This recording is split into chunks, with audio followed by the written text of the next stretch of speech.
Good morning बच्चों, कैसे हैं आप सब। आशा करती हूँ सब स्वस्थ होंगे और सुरक्षित होंगे।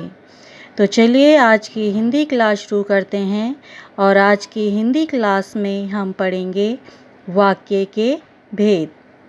बच्चों, वाक्य के भेद दो आधारों पर किए गए हैं, अर्थ के आधार पर और रचना के आधार पर। तो चलिए सबसे पहले जानते हैं अर्थ के आधार पर। बच्चों, अर्थ के आधार पर 8 वाक्य के भेद हैं। पहला विधानवाचक वाक्य, दूसरा निषेधवाचक वाक्य, तीसरा प्रश्नवाचक वाक्य, चौथा विस्मयवाचक वाक्य, पांचवा संदेहवाचक वाक्य, छठा आज्ञावाचक वाक्य, सातवां संकेतवाचक वाक्य और आठवां इच्छावाचक वाक्य। तो सबसे पहले जानते हैं विधानवाचक वाक्य के बारे में। विधानवाचक वाक्य, जिस वाक्य से क्रिया के होने की स्थिति या अवस्था का पता चलता है उसे विधानवाचक वाक्य कहते हैं। जैसे खिलाड़ी मैदान में खेल रहे हैं। इस वाक्य में खिलाड़ियों के खेलने, क्रिया और खेलने का मैदान, स्थान का पता चलता है, अतः यह विधानवाचक वाक्य है।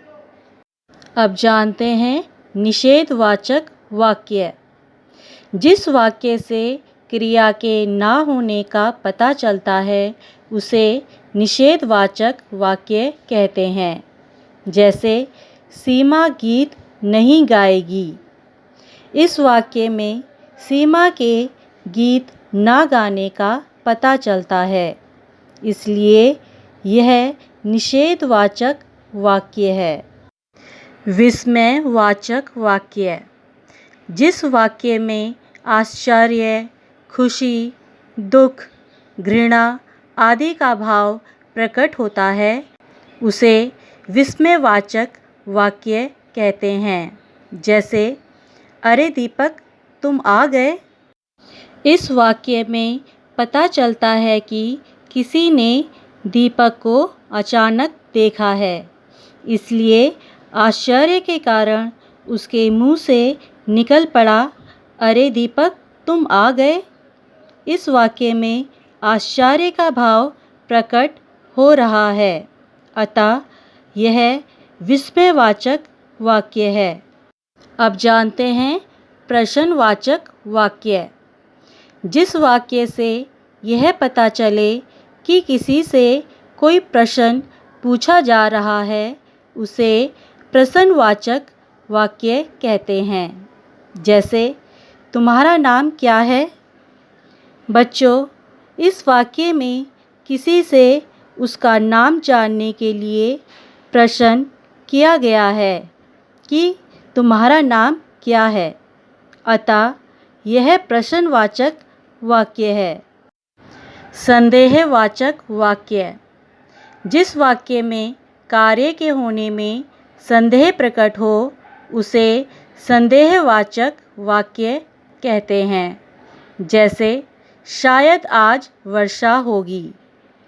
इस वाक्य में वर्षा होने की संभावना की जा रही है या अनुमान लगाया जा रहा है कि शायद आज वर्षा होगी या नहीं। यह निश्चित नहीं है कि वर्षा होगी ही या नहीं भी, अतः यह संदेहवाचक वाक्य है। बच्चों, अब जानते हैं आज्ञावाचक वाक्य, जिस वाक्य में आज्ञा, आदेश, अनुमति, प्रार्थना, निवेदन आदि का भाव प्रकट होता है उसे आज्ञावाचक वाक्य कहते हैं। जैसे घर जाओ और खाना लाओ। इस वाक्य में किसी को आज्ञा दी जा रही है कि घर जाओ और खाना लाओ, अतः यह एक आज्ञावाचक वाक्य है। संकेतवाचक वाक्य, जिस वाक्य में किसी कार्य के होने या ना होने के पीछे किसी कारण या शर्त का संकेत मिलता है उसे संकेतवाचक वाक्य कहते हैं। जैसे यदि पिताजी आगरा जाएंगे तो पेठा लाएंगे। इस वाक्य में यह पता चलता है कि पिता द्वारा पेठा लाने की क्रिया तभी पूरी होगी जब पिताजी आगरा जाएंगे, अर्थात जब पिताजी आगरा जाएंगे तो पेठा लाएंगे। यदि पिताजी आगरा नहीं जाएंगे तो पेठा नहीं लाएंगे। कहने का तात्पर्य यह है कि यहाँ पेठा लाने की क्रिया के पीछे पिताजी के आगरा जाने की शर्त जुड़ी है। अतः यह एक संकेतवाचक वाक्य है।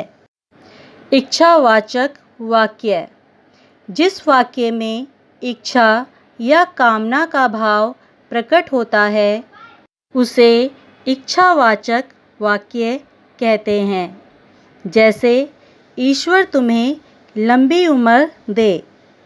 इस वाक्य से यह पता चलता है कि बोलने वाला व्यक्ति सामने वाले व्यक्ति की लंबी उम्र की कामना कर रहा है। अतः यह इच्छावाचक वाक्य है। बच्चों, हमने अभी अर्थ के आधार पर वाक्य के भेद जाने। अब हम रचना के आधार पर वाक्य के भेद जानेंगे। रचना के आधार पर 3 भेद होते हैं: सरल वाक्य, संयुक्त वाक्य और मिश्र वाक्य। तो सबसे पहले जानते हैं सरल वाक्य। जिस वाक्य में कर्ता एक या अनेक होते हैं किंतु क्रिया एक ही होती है उसे सरल वाक्य कहते हैं। जैसे महेश और दिनेश पुस्तक पढ़ते हैं।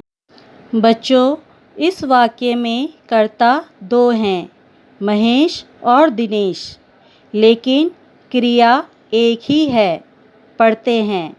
अतः यह एक सरल वाक्य है। संयुक्त वाक्य, जिस वाक्य में 2 स्वतंत्र या समान स्तर के उपवाक्य और तथा, किंतु, परंतु, या, अथवा आदि समुच्चय बोधक से जुड़े होते हैं उसे संयुक्त वाक्य कहते हैं। जैसे सवेरा हुआ और पक्षी चहचहाने लगे। इस वाक्य में सवेरा हुआ एवं पक्षी चहचहाने लगे ये दोनों समान स्तर के उपवाक्य और समूचे बोधक से जुड़े हुए हैं। अतः यह एक संयुक्त वाक्य है। बच्चों, अब जानते हैं मिश्र वाक्य। जिस वाक्य में एक मुख्य उपवाक्य एवं एक आश्रित उपवाक्य की, जो, जिसकी, जैसे, जो वह, जब तब, ज्यों त्यों, जैसे वैसे, जहाँ वहाँ, कहीं, ताकि आदि समूचे बोधक शब्दों से जुड़े होते हैं उसे मिश्र वाक्य कहते हैं। जैसे उस अध्यापिका को बुलाइए जो लाल साड़ी पहने है। इस वाक्य में मुख्य उपवाक्य उस अध्यापिका को बुलाइए तथा आश्रित उपवाक्य लाल साड़ी पहने है को जो समूचे बोधक से जोड़ा गया है। अतः यह एक मिश्र वाक्य है। तो बच्चों, ये थे वाक्य के भेद। तो आज की क्लास यहीं पर समाप्त करते हैं और मिलते हैं नेक्स्ट अंक ऑनलाइन क्लास में। Thank you class.